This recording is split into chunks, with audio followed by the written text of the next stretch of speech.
still squirreling those nuts. Ladies and gentlemen, boys and girls, welcome back to another episode of the Raw Prospect Podcast. I'm joined by my amazing co-host, Michael Ween. And today we're going to be recapping week 3 in the NFL, the Drake week, as I would call it, because everyone got upset. If you know that reference. But, man, just chaos reigning supreme. This is what the NFL is at this point right now. Like, first couple weeks, we're just feeling things out. And week 3 hits, and you're just like, holy fuck, what the fuck is this? Like, you just get slapped in the face with all these underdogs winning outright. So we're going to get into all of it. And we're slightly changing our recap episodes. We're going to be focusing on what matters most from, 8 games that we chose today? We're going to be answering that question for each team within 8 games from that Sunday slate, and one from yesterday as well, I think, and then just going through each game.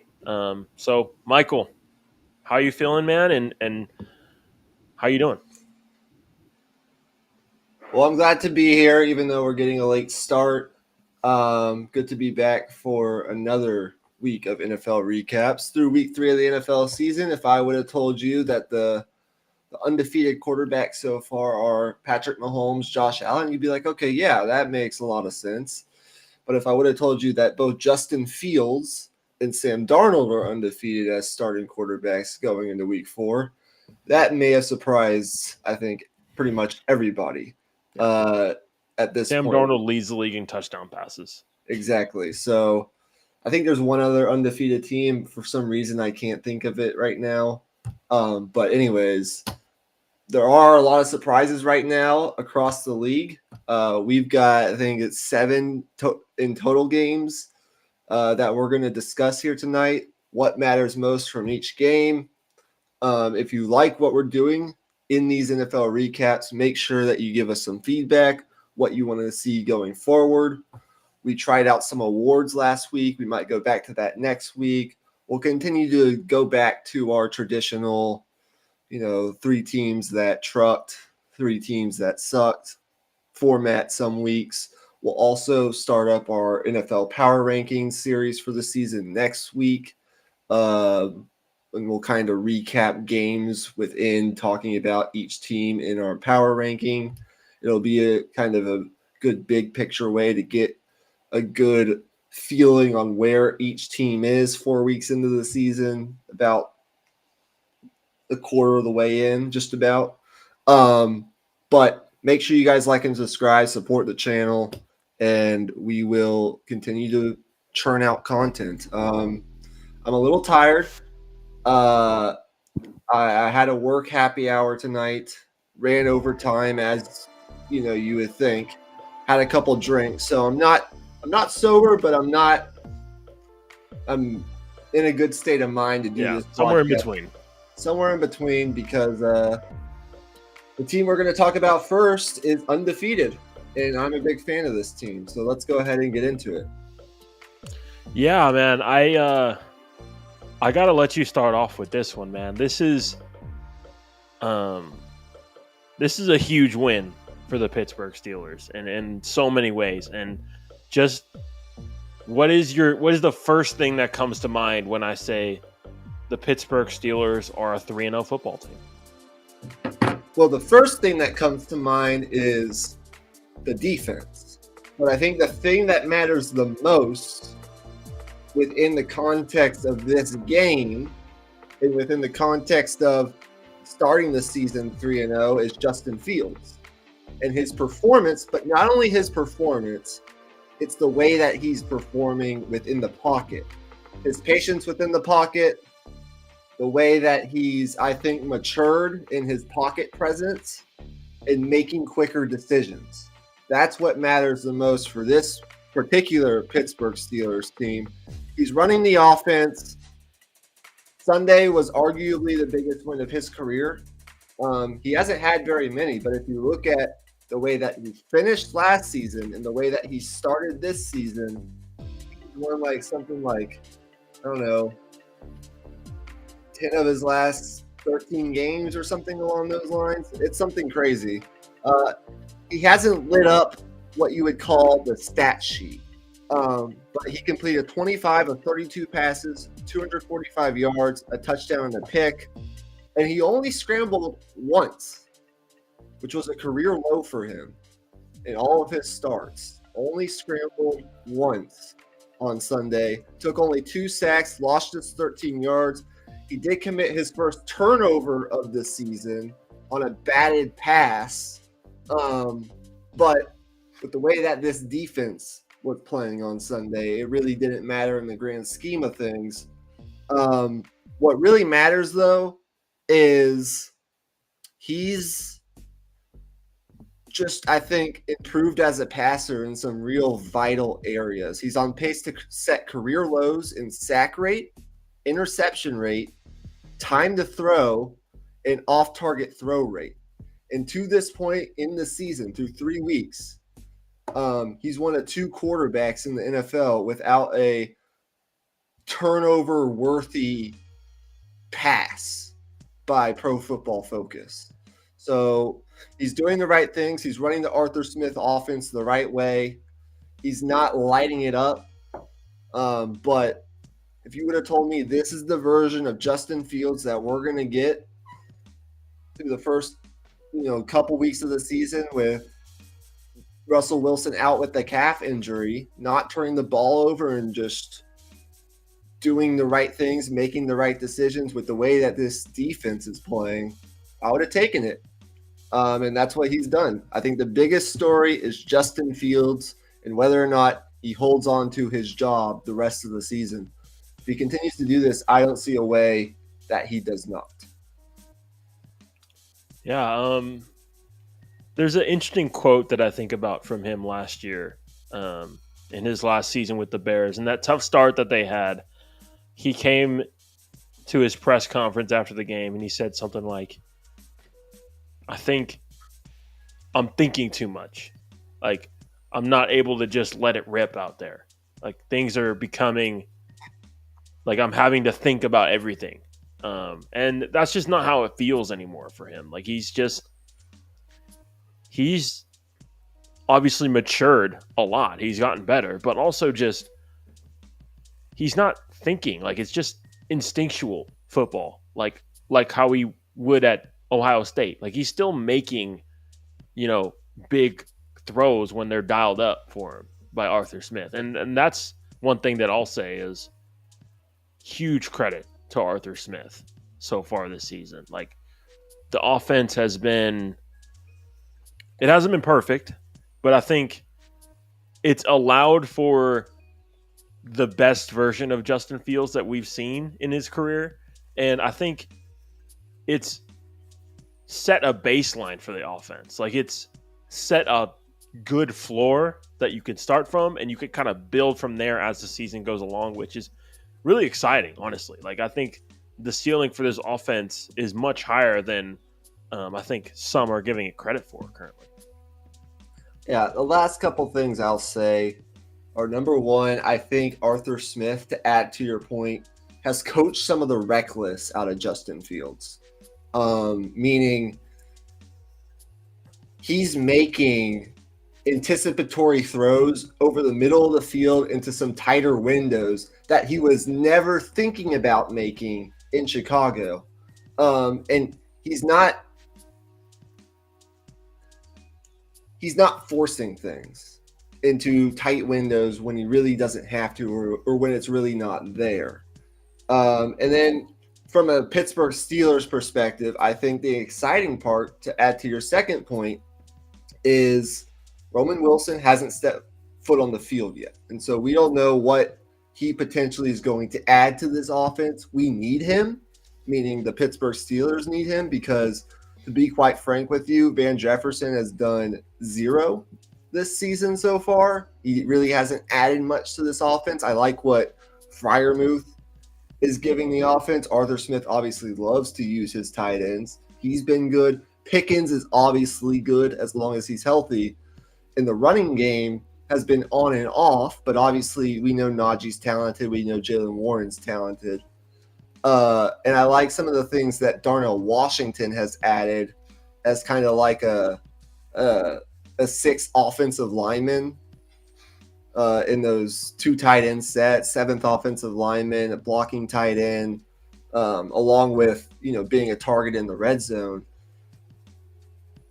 And I also think just the one concern is Broderick Jones in the tackle situation with Troy Fautanu, going down for the foreseeable future with a dislocated kneecap. That's unfortunate for him. Rough way to start off his rookie year in what I thought was going to be our starting right tackle. Dan Moore's playing as good as you can hope for, I think, so far to this point in the season. But Broderick Jones, the penalties have to stop. He's just not really playing well. He had an okay game on Sunday, good enough, but that's going to have to get a lot better. The good thing is Isaac Seumalo, our left guard, is coming back here very soon off a pec injury. So the offensive line just needs to get healthy. Zach Frazier has been a massive win for the Steelers offensive line. I think they found their center of the future. He's probably been the best player on the offensive line to this point this season. Overall, though, just Justin Fields having the ability to run the operation correctly raises the floor of this offense a ton. And with this defense, like most weeks, not all weeks, you're going to play some tougher teams down the road where you're going to have to score more than 20 points. But this defense, there aren't going to be a whole lot of games this season where Pittsburgh has to score more than 24 points to win games. Because the way this defense is playing is just, it's on a historic pace right now. So that's that. That's the Steelers side of things.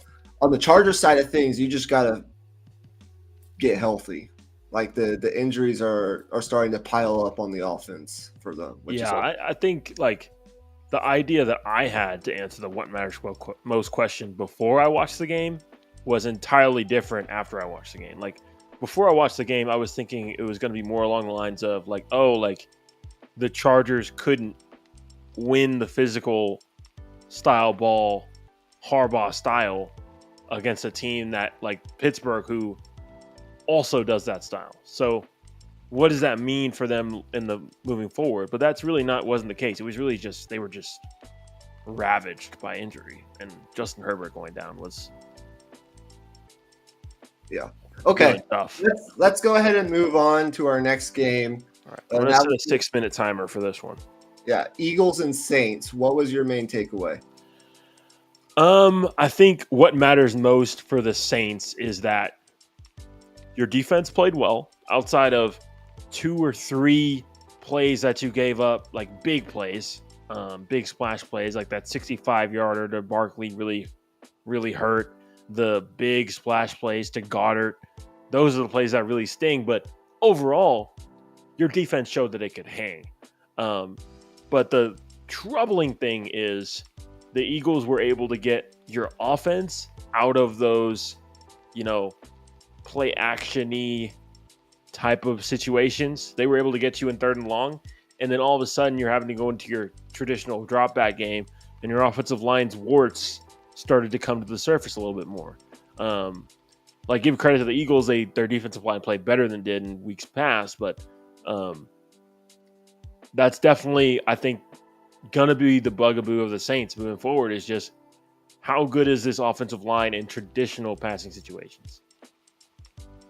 Yeah, and I think for the Eagles, my main takeaway was just like Jalen Hurts and his ability to deliver under pressure in this game, facing a tough defense. He delivered on Sunday. 76% of his passes were completed for over 300 yards.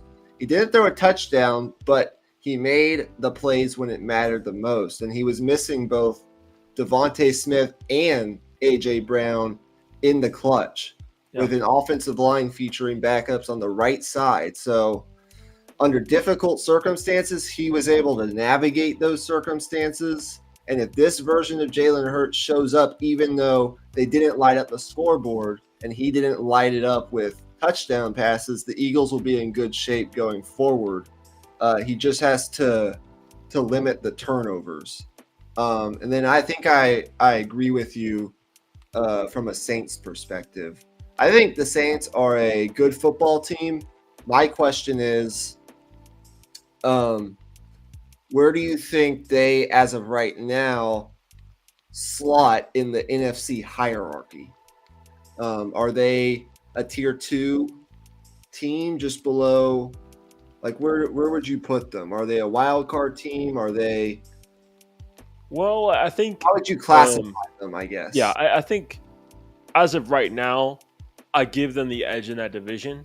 Okay. They do have a game coming up against Tampa Bay, which will be very, very important. But I think if they are able to keep playing like this, I think they're a team that's capable of winning 10 games. And then I think New Orleans hosting a playoff game is entirely different than Tampa Bay hosting a playoff game. No offense to them, but New Orleans is just a entirely different beast for a road team to go in and play. Like, that crowd is just ruckus. That Mercedes-Benz Stadium is just like, it's electric when the Saints are good. So I think they're a solid wild card team as long as they can win this division, which isn't a guarantee because I still do believe in the Bucs, but that's kind of where I see them. Yeah, and I think the other thing you would point to for Philadelphia on the defensive side would have been Jordan Davis and Jalen Carter. Yeah. They finally had the kind of game that I've been waiting to see from them on that defensive line, combining for a sack, 2 tackles for loss, and multiple quarterback pressures. They were a big part of the reason why the Eagles were able to hold a humming Saints offense to 219 total yards and 4 yards per play. I mean, this was an offense that just a week ago, the past 2 weeks, was putting up over 40 points per game. So good on them for stepping up. If they continue to play this kind of style on the defensive line, this Eagles defense will be much harder to move against because it'll be harder to run the ball, and it's just going to be hard to get comfortable with those two pushing the pocket.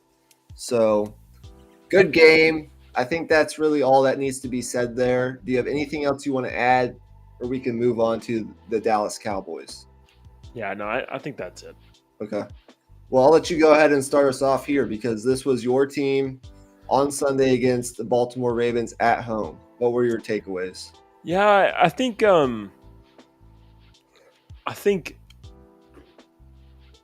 this game really, I guess, reinforced what we already thought about both teams. For the Cowboys, it's like the same things over and over. Like, if they can't control the game script, if they can't get ahead early and on in the game, they're in trouble. Especially against a team like the Ravens with a guy like Derrick Henry that's just going to run the ball over and over and over. Like, it was like clockwork. Like, I think Lamar he threw less than 15 or 16 passes for the entire game. Like, they were just running it all over the Cowboys. And let me just ask you this. Like, would you, like, if your team's going to be bad at run defense, would you rather have a team that was undisciplined and not in the right spot, or have a team that just isn't talented and gets blown out the ball? Because the Cowboys are the latter. Well, I'd rather have the team that just doesn't have the personnel, because I know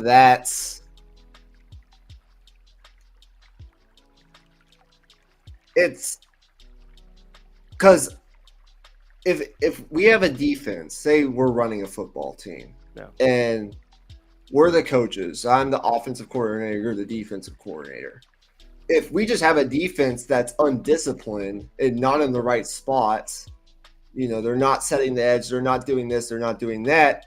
That feels like, to me, it would fall more on the coaches. I think the personnel is just a consequence of either not doing enough in the offseason or just missing on draft picks, whatever it might be. I'd rather have the former, not the latter. Right. Or sorry, I'd rather have the latter, not the former.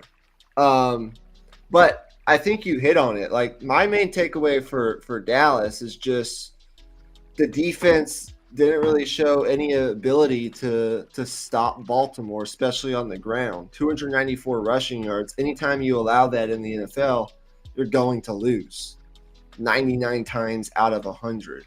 Yeah. And maybe 100 times out of 100. It was bad in every aspect. I think the Ravens did a really good job with their run designs. A lot of the times they had more blockers than the Cowboys had defenders in the box. So good on them for that. But it just seems like, either Mike Zimmer is not saying the right things or his players aren't understanding or able to carry out his plan. Because again and again, defenders were out of position, having little chance to make plays. And I just feel like, it's hard to know how they're going to fix it. I think the way that you fix it is, like you said, you just use your offense to your advantage and you try to get ahead in games, because that's where Dallas is at its most effective. For Baltimore, I think the thing that I look at is, why does it continue to happen that when Baltimore gets up in games, it just feels like they either, I don't know what it is, but it always feels like the team either comes back and gets close or they come back all the way and Baltimore ends up losing. I think it's like 4 times in the last 2 or 3 years that they've gone into a fourth quarter with a double-digit lead and lost the game. And that was not quite the case this past Sunday, but up 3 scores, 3+ scores going into like the late third quarter, fourth quarter, and almost having it come down to an onside kick just doesn't feel like it should happen. I don't know why that continues to happen, but it's something I worry about with Baltimore. Yeah, because exactly. it seems to be a trend. Yeah, I think with Baltimore, the eye-opening thing is they still don't have an identity. Like, is it wide zone running? Is it power running? Is it just kind of shotgun spread like Todd Monken likes to do in the passing game? Like, what actually is the scheme? Like, what is the core principles of your scheme? Like Kyle Shanahan, he's got the wide zone running game, and everything feeds off of that. And obviously he'll tweak things for the matchup every week, but the core plays are always going to be there and stay the same. I just don't know if the Ravens really have that. On a scale of 1 to 10, before we move on, what is your level of confidence for Thursday's game against the Giants? In terms of, like, will the Cowboys win? I'm going to say like a 6, just because I think the Giants' offensive line is much improved. I think their running game it's not better than it was last year, but I think the trade-off of losing Saquon Barkley and then upgrading your offensive line to a significant degree, I think it doesn't even it out, but it gets close. I think Devin Singletary's been very, very good so far this season. And I think with the way Brian Daboll has been able to design this offense to surround Malik Nabers, I think that might be what keeps him his job. I really do. I think there's a chance this Giants team can just kind of ride Malik Nabers' coattails a little bit and maybe sneak in there and get 5 or 6 wins. Yeah, and if you have Malik Neighbors on your fantasy team, you probably have a boner right now. So good for you. Okay. Let's move on to the Lions and the Cardinals. Emmy, how much of this game did you watch, and what were your main takeaways? Man, I watched it in its entirety. I think what matters most in this game is, I'll start with the Cardinals, is are we ever going to see a consistent Kyler Murray? I think that's the big underlying question that I think matters the most, because the Cardinals they're clearly building something very positive. Like, their offensive line has improved year over year. I like their tackle they drafted, Paris Johnson. I like their interior line, and they have a veteran at right tackle, I believe it is. And then their weapons are solid. And then the defense is a work in progress, but they fight their ass off. So just to see Kyler chucking balls down the field into triple coverage, it's a bit disconcerting. I'm not going to lie to you. I think, I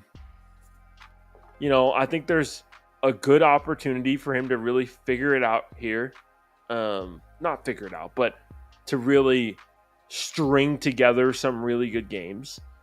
And he's going to have to do something we haven't really seen him do in a few years now, is the main thing. Yeah, I think for Detroit, my takeaway, not just for this game, but for the season as a whole right now, is this defense is playing some really good football. They're playing incredibly well right now, given all the injuries that they've sustained so far this year. And it doesn't help that I think Marcus Davenport went down with an injury on Sunday. But they continue to find guys that are stepping up in big ways. On paper on Sunday, the Lions offense was productive. Jared Goff was efficient with a pair of touchdowns, and David Montgomery has been a stud so far this season. But I think for the Lions overall, this defense is playing well. I think Aiden Hutchinson has been awesome so far this season. He had a quieter game on Sunday, but he's really, I think, going to elevate this season into another tier of pass rusher. And it's weird because the Lions seem like they're still trying to figure out some things offensively, capitalize on more of their opportunities. But I like the way that this defense is playing. What have you thought about the Lions defense so far this season? I think it's been positive. They've definitely had to make up for some short fields that the offense, the offensive side of the ball has caused them, and very uncharacteristically so, by the way, too. But the defense has been really solid. I really like what they've been getting from a pass rush standpoint with Marcus Davenport, and then, of course, I can't remember his name. Yeah. They're getting a very consistent pass rush. I think the tough part to really gauge with the Lions is more so the offense.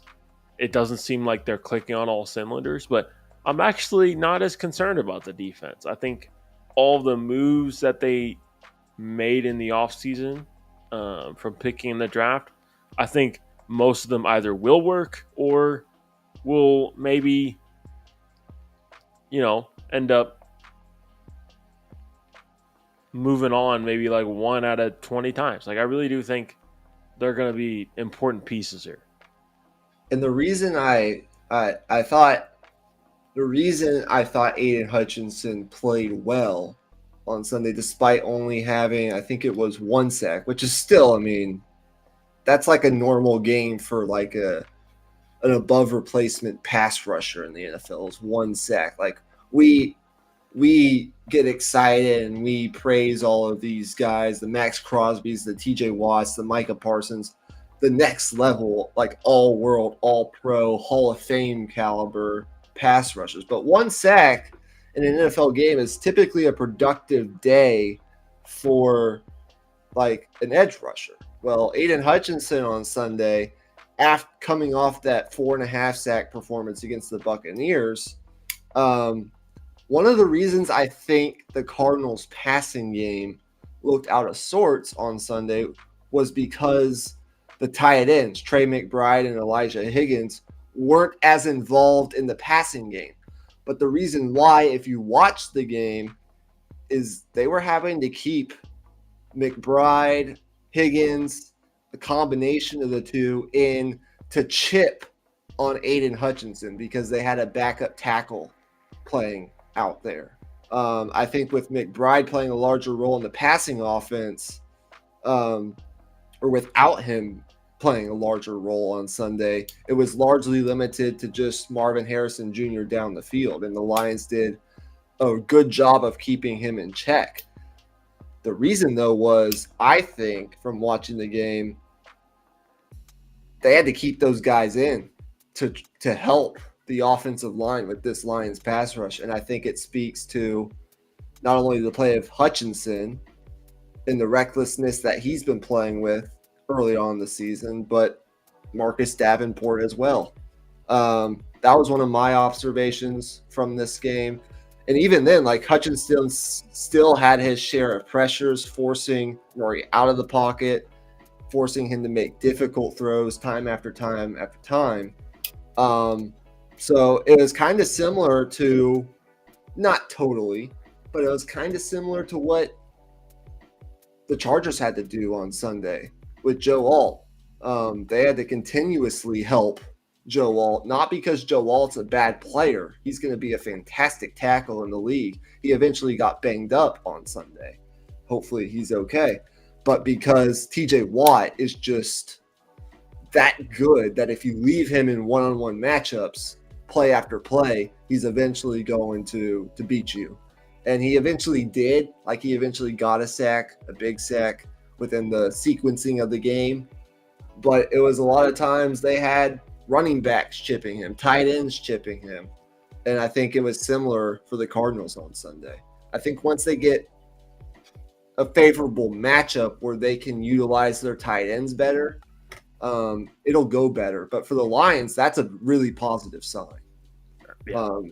Because if you can force teams to do that, you kind of tie one hand or part of one hand behind their back, especially a team that likes to use their tight ends as much as Arizona does. Trey McBride's a huge part of that offense.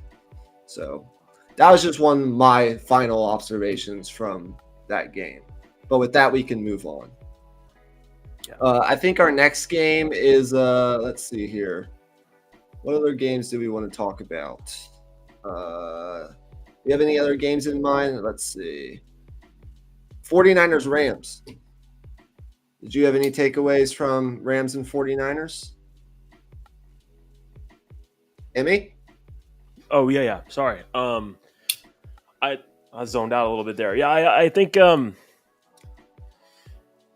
well, sorry, remind me the teams we're talking about. Sorry. 49ers Rams. We moved on from Right. Cardinals. Yeah. Insane game. First of all, McVay and Stafford continue to prove just how many setbacks they can overcome. I mean, they were written off over and over and over again. I would like honestly flip the channel when I saw the score of this game. What was it, like 21-7 for most of this game? Like, they were pretty much dead in the water, and the defense just kind of hung around, and all of a sudden Rams made their push, and just the Niners couldn't respond. It just seemed like the Niners were moving the ball offensively, just weren't putting points on the board. Yeah, I think it's interesting with San Francisco. They're off to a 1-2 start, which is uncharacteristic for them. They had 25 first downs and 425 yards of offense against the Rams. And look, the Rams defense isn't the greatest thing that you've ever seen, but Purdy is still playing fantastic football. He's fourth among all starters in EPA per pass play. And if we look at, just where their performance in week 3 ranks, it ranks in the 93rd percentile based on EPA per play or EPA per drive in the time that Brock Purdy has been starting for San Francisco, despite all of these injuries. I think the common perception amongst the casual NFL fan is, well, the 49ers, they don't have the key pieces that make this thing run. They don't have Christian McCaffrey. They don't have George Kittle. They don't have Deebo Samuel. And that's true. But what it says here is, like, the evidence, the statistical evidence says they don't really need those guys to be effective offensively. They're still moving the football up and down the field, 25 first downs, 425 yards. And while they might not be, converting in the red zone at the highest percentage, I think where not necessarily am more concerned, but where I point to right now for San Francisco as just kind of some questions is defensively. They obviously made a coaching change in the offseason, got rid of Steve Wilkes shortly after the Super Bowl, replaced him with Nick Sorensen, but it doesn't seem like that's helped their defense. They were 12th in EPA per play allowed last year, and currently they're 24th in EPA per play and 25th in success rate through 3 weeks this year. And their special teams has let them down on multiple occasions. So going forward, it gets a little tricky. It's only a 3-game sample. I still firmly believe in the San Francisco 49ers once everyone gets healthy. But for this team, because you're going to have to pay Brock Purdy, it's Super Bowl or bust. They've already gotten there. They've already done pretty much everything you can do as an NFL team besides finish the job on Super Bowl Sunday. The cost prohibition that is paying a quarterback what you're going to have to pay Brock Purdy is not going to allow you to have as many of the luxuries that you have now on this football team. And so they got to get some things worked out, because I think it's this season or the window is closing fast for them to win the Super Bowl. Do you agree with that? Yeah, I would definitely agree. I think their D-line is, no doubt about it, has downgraded. Even with Chase Young kind of being a disappointment after that trade, just the depth of that unit has really taken a step down, especially at the edges. Yeah. I think losing Randy Gregory, I think losing Arden Key a couple of years ago, they've lost defensive line players basically yearly. And I think this year it had finally gotten to a point where their unit, even with Nick Bosa, is overall below average. And that's just not what you want if you're trying to win a Super Bowl. Yeah. 2 more games I want to address. And the last one will be pretty quick. But first, Chiefs and Falcons. This was a game that came down to like the last 3 minutes on Sunday night. What were your takeaways from watching the Chiefs squeak out a win in Atlanta against Kirk Cousins and the Falcons? Well, they're the Chiefs. I mean, it's hard to bet against them. It really is. Like, they are the ultimate find a way to get it done team. It doesn't matter what the context is. It doesn't matter. None of it matters other than the fact that they are just cold-blooded and clutch at every position that matters. Corner, linebacker, of course, quarterback, and then weapons-wise, I think this is just one of those teams that you just don't want to be in a close game with in the fourth quarter because they're just going to deliver every time. They're going to wait for you to make a mistake. Yeah, it's what you said. It's the Patriots dynasty. That's what it is. It's a situationally great football team that doesn't beat itself in crunch time, and that's going to find a way to win games. They're going to move the chains. They're going to get stops on defense when they need it the most. You're going to have to take it from this team. Yeah. They're not going to give it to you. That's a simple, like, they might not end up having the success of the Patriots dynasty. They might. I mean, we can't really doubt them at this point, the rate that they're on. I mean, they're going for a three-peat. But just in, like, the way that they're playing, it feels like some of those Belichick, Brady, Patriot teams. Just like, yeah, they don't look great tonight. It's a close game, but they'll win this game. Like, there's no really doubt about it. They'll find a way. Yeah. And they did that again. Now, in the playoffs, could that eventually come back to bite them using that kind of strategy? Maybe, but we're not even close to having those discussions. What on the Falcons side, though, what do you make of them so far? Well, I think there's a lot of things to be positive about. I think Kirk Cousins played a really solid game, and the running game for the most part held up. They ran it pretty effectively, and I thought Bijan ran very well. Just little things here and there, I think, especially just in terms of the offensive line, and then you can kind of nitpick the defensive line also. That's where I point for the Falcons, just in those, again, copy and paste what I said with the Saints, those traditional drop back situations, especially with Kirk Cousins as your quarterback coming off an Achilles injury. He's not a guy that's going to move a whole ton within that pocket or to get outside the pocket, rather.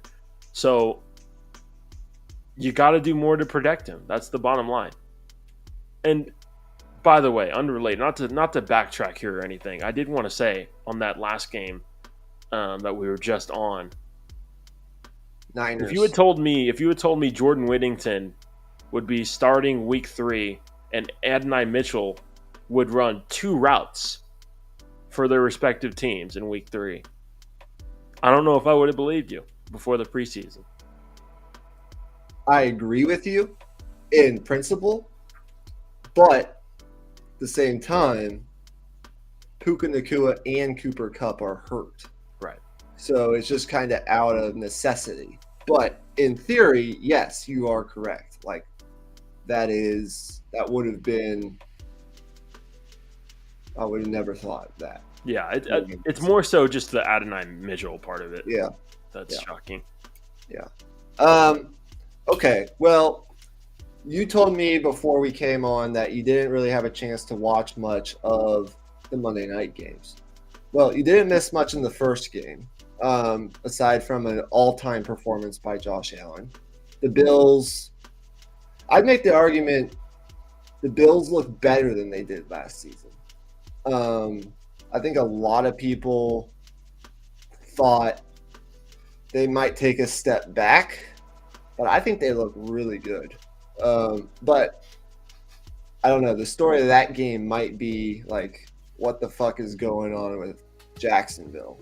But the game I actually wanted to highlight just really fast was that Bengals-Commanders game, because that game was much more competitive.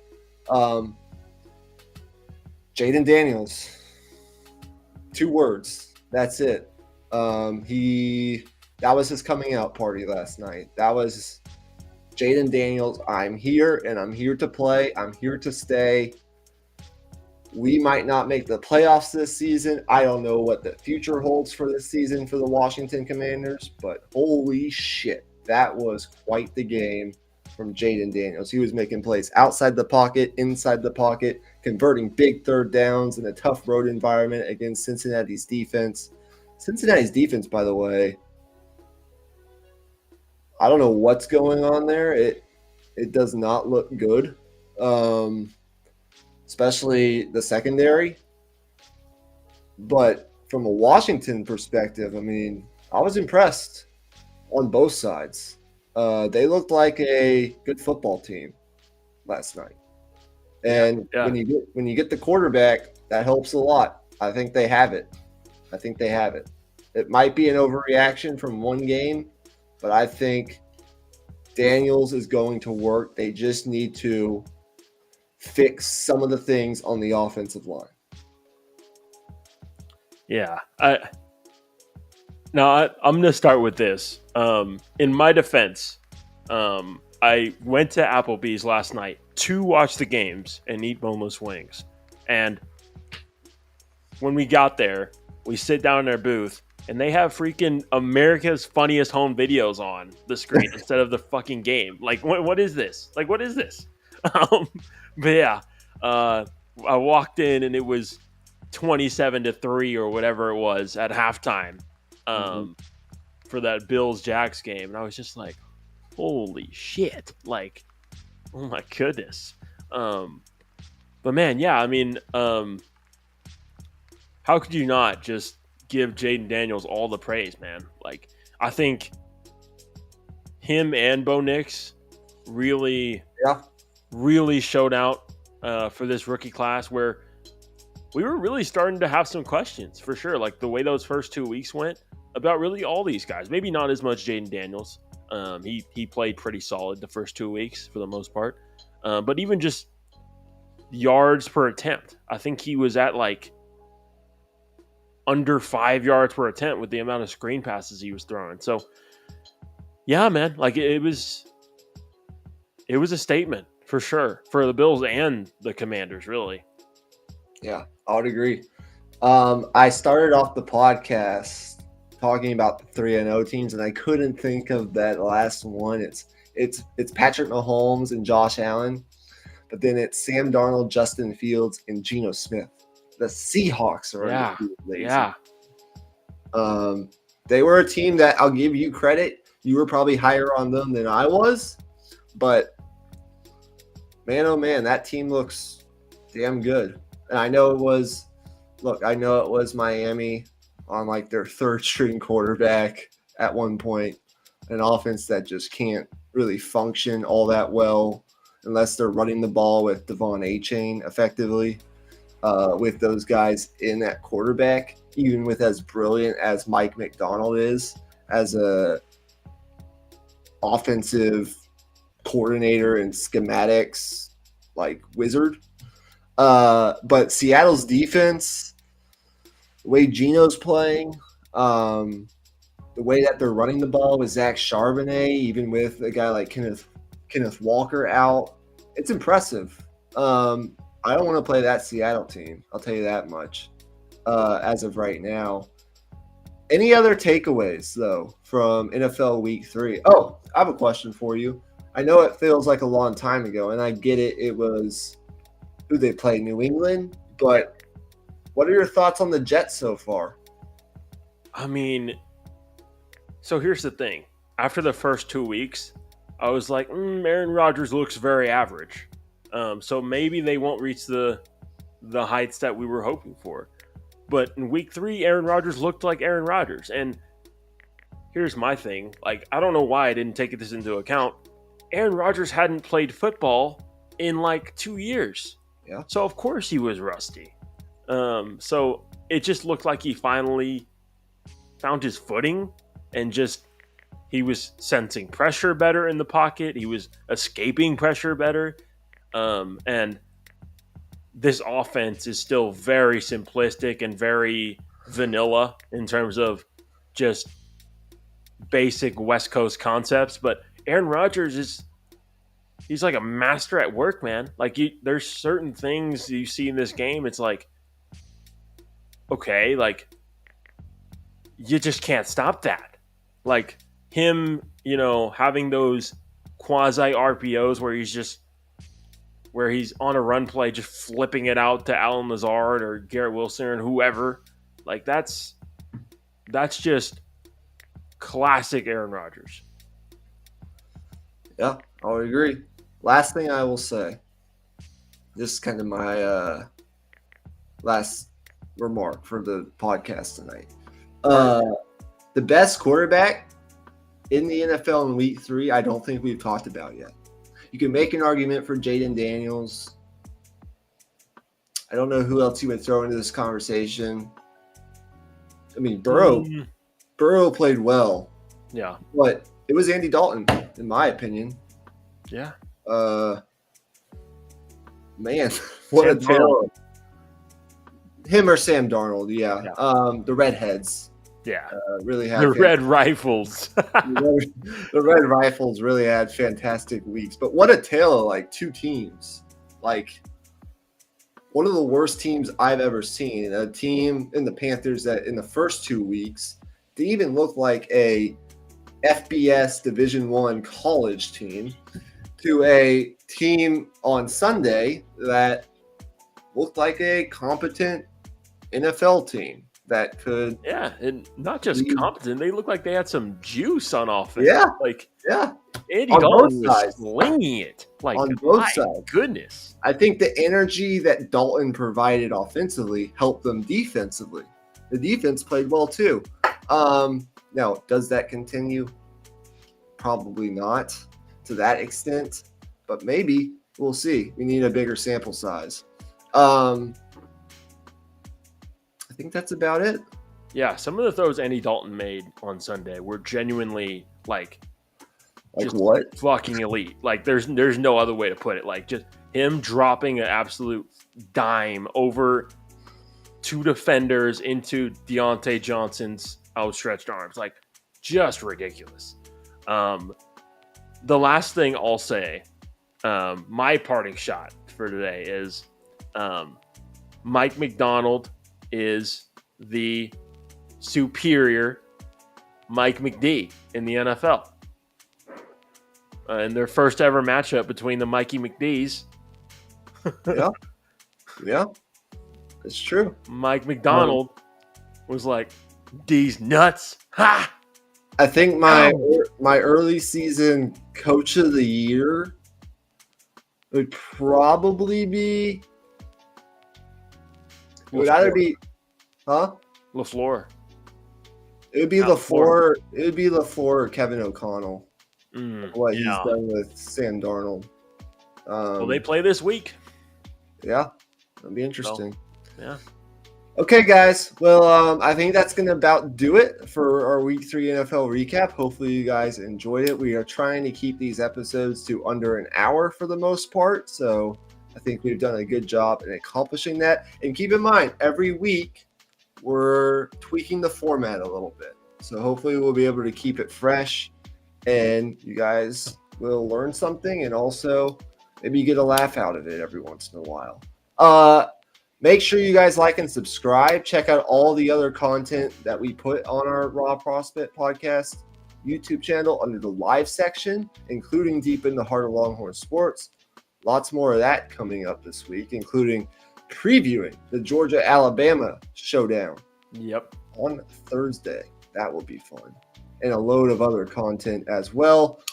The NBA season is actually not too far away. I was driving into work this morning and I was like, oh shit, it's September 24th and the NBA season starts in like less than a month, and there's NBA media days going on right now for some teams. I think they're reporting to training camp. Today was the day where I kind of like realized, I was like, okay, basketball's coming up. The MLB playoffs start next week. We're about into that time of year where it's like orgasmic as a sports fan. Yeah. It's pretty much from now until March, we're in pretty good shape. Yeah. Yep. But until Thursday, maybe we'll have an appearance tomorrow. I don't think we're going to get to the recruiting show that we planned for tonight, unfortunately. So there might be a surprise appearance from either myself solo or maybe some with Emmy. We'll see tomorrow. But if not, it'll be Thursday. And we'll see you guys then. So until then, enjoy the rest of your night. Have a fantastic week. My name is Michael Ween.